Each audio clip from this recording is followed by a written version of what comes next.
Lietse ondernemers weten Dokkum hield iets beter te vinden. De oude man binnen de verskate nieuwe winkels bijkwam. Een daarvan is fietsenzaak Voltwheel in de Boterstraat. Zij verhieren onder oren elektrische fietsen en scooterkes. Bedrijfsleider Robert Volkertsma had mij zijn zaak bewust voor Dokkum gekozen. Ik denk wel dat het iets was wat miste in Dokkum. En ik woon mijn hele leven in Dokkum en ik ben ook niet van plan om hier weg te gaan. Dus het was de meest logische keuze om hier wat te beginnen.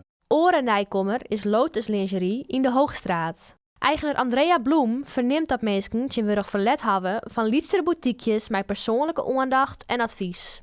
Ek voor Andrea wie Dokkum een bewuste kar. We hebben ook een winkel op Ameland en daar kregen we ook veel klanten uit Dokkum en omgeving. En daar was ook wel de vraag van, ja, kun je dit ook niet in Dokkum gaan doen? En toch alles uitgezocht en dat zijn we uiteindelijk toch gaan doen. Omdat de merken die wij verkopen, die waren hier sinds een paar jaar niet meer verkrijgbaar. En toch heel veel vraag naar. Andries Terpstra van ondernemingsvereniging Dokkum is blij bij de nijkommers. Hij begrijpt wel waarom die lietse ondernemers naar Dokkum komen. Wij het onttrekkelijk meidje. Terug. Het op te leuken, versieringen, gastvrij te wijzen in de winkels. Dan juist dat die hele combinatie van alles onttrekkelijk is voor ondernemers om zich hier te vestigen.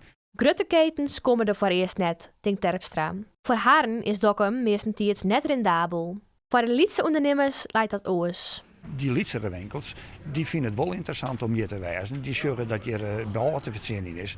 En dat zorgt dus eigenlijk ook wel weer mij voor een hele gezellige binnenstad. Robert Volkertsma is in elk geval blij bij zijn kar. Doet hij in maaien zijn dwarren openen, roenen de zaken voortgoed. Normaal zie je dat bij nieuwe bedrijven er vaak de eerste maand geld achteraan moet. En omdat het zo'n booming business is geweest, is dat bij ons gelukkig niet het geval geweest.